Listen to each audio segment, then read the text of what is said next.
नमस्कार दोस्तों, मैं ज्योति पाठक आपकी आज से सेंट्रल टीईटी के लिए भूगोल की कक्षाएं शुरू होंगी और जिसमें मैं आपको शुरुआत करूंगी ब्रह्मांड से। ठीक है, आगे की क्लासें आपको आगे वीडियो में मिलती रहेंगी। ठीक है, देखिए शुरू करते हैं। सबसे पहले समझ लेते हैं कि ब्रह्मांड हमारा कैसे बना। ठीक है, देखिए ब्रह्मांड बनने की प्रक्रिया में बहुत ऐसा था कि एक बहुत बड़ा गोला, जिसको कह सकते हैं गैसों का गोला, ब्रह्मांड में तैर रहा था। ठीक है, इस ब्रह्मांड में ये जो गोला था, इसमें क्या हुआ कि एक विस्फोट हुआ जिसे कहा गया महाविस्फोट। ठीक, महाविस्फोट कहा गया इसको। और इस महाविस्फोट की जो परिकल्पना थी या जो सिद्धांत था वो आपका जॉर्ज लेमेंटियर ने दिया था। किसने दिया था? जॉर्ज लेमेंटियर ने।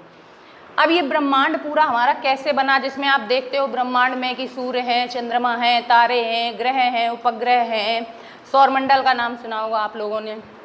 ये सब चीज़ें हैं, ये आपको कैसे निर्मित हुई ये सबसे पहले हम ये जानेंगे।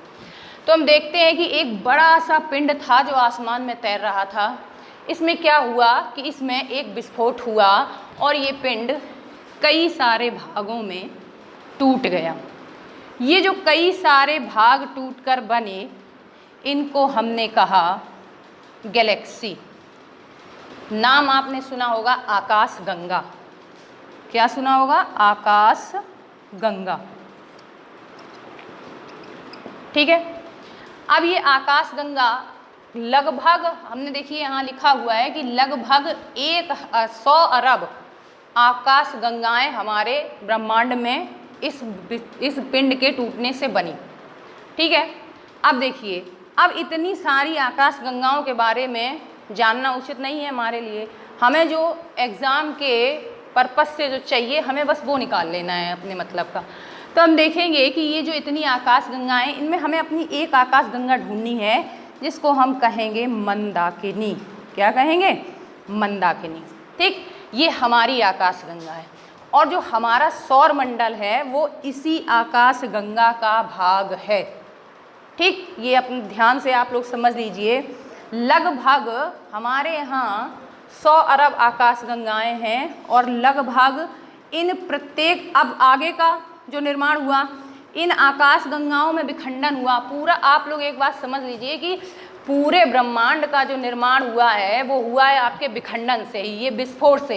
यानी एक पिंड से दूसरे में विस्फोट, दूसरे से तीसरे में विस्फोट, और ऐसे ही लगातार चीज़ें हमारे निरंतर जो है हमारे ब्रह्मांड में बनती गई। हम बात करेंगे अपनी आकाश गंगा की, जिसको हम कहते हैं मंदाकिनी। ठीक है, इसे हम दूध गंगा के नाम से भी जानते हैं। किसके नाम से जानते हैं? दूध गंगा के नाम से। ठीक, जिसको हम इंग्लिश में कह सकते हैं मिल्की वे। ठीक, मिल्की वे। अब थोड़ा हम इस आकाश गंगा के बारे में जान लेते हैं, मंदाकिनी। आप देखिए कि सबसे पहले हम जानेंगे कि जो हमारी मंदाकिनी है और आकाश गंगा है, उसका आकार कैसा है? सर्पिलाकार है, स्पाइरल जिसको बोलते हैं। ठीक, इस आकाश गंगा में विस्फोट के बाद कई सारे तारों का निर्माण हुआ। किसका निर्माण हुआ? तारों का निर्माण हुआ। लगभग 100 अरब तारे बने, यानी प्रत्येक गैलेक्सी में 100 अरब तारे हैं। तो आप समझ सकते हैं कि हमारे आसमान में कितने तारे, अंतरिक्ष में। ठीक है, लगभग 100 अरब तारे आप देख रहे हैं। अब देखिए कि इन तारों के बारे में थोड़ा सा हम जान लेते हैं। आपने सुना होगा कि सूर्य भी एक तारा है। ठीक, इसके बारे में हम जब सौरमंडल, आपको इसके आगे का लेक्चर पढ़ाएंगे तब हम आपको बताएंगे कि सौरमंडल क्या है। ठीक, अभी हम थोड़ा सा बस तारे के बारे में यहाँ से जान लें। ये आपका केवल बेसिक है समझने का। ठीक है, कि आपको ब्रह्मांड की एक समझ अच्छे से विकसित हो जाए कि फर्दर आप पृथ्वी पढ़ेंगे तो आपको पता होना चाहिए कि पृथ्वी कैसे बनी हमारी। ठीक है, तो यहाँ पर आप देखते हैं कि ये तारे हैं।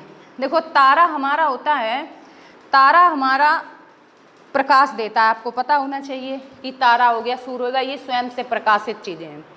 ठीक, तो तारे में जो प्रकाश की अवस्था होती है वो किसके कारण होती है? प्रकाश या ऊर्जा का निर्माण वो होता है आपका हाइड्रोजन और हीलियम, दो तत्व होते हैं। ठीक है, हाइड्रोजन और हीलियम के दो कण मिलकर, हाइड्रोजन और हाइड्रोजन के दो कण मिलकर हीलियम बना देते हैं। ठीक है। और इसी प्रक्रिया को कहते हैं नाभिकीय संलयन, और यही नाभिकीय संलयन आपका ऊर्जा का स्रोत होता है जो किसी भी तारे से ऊर्जा को निर्मित करता है। ठीक, अब देखिए तारे की कुछ अवस्था होती है। तारे की अवस्था जो होती है वो हम देखते हैं कि तारे में आपसे हमेशा एग्जाम में क्वेश्चन पूछा जाता है, आप किसी भी एग्जाम में उठा के देखिएगा कि तारे की जो लाल अवस्था होती है, जब तारा लाल होता है तो वो दूरी का प्रतीक होता है, और जब तारा नीला होता है तो वो तापमान का प्रतीक होता है। ठीक है, तारा जब अपने जन्म के समय जब तारा बनता है तो उसका आकार नीला होता है, और जब तारा मृत्यु को प्राप्त करता है यानी कि जब उसका हाइड्रोजन और हीलियम खत्म होने लगता है तो तारा अपने मृत्यु को प्राप्त करता है और उसका कलर कैसा हो जाता है, लाल हो जाता है। ठीक है, ये है हमारा तारे की व्यवस्था।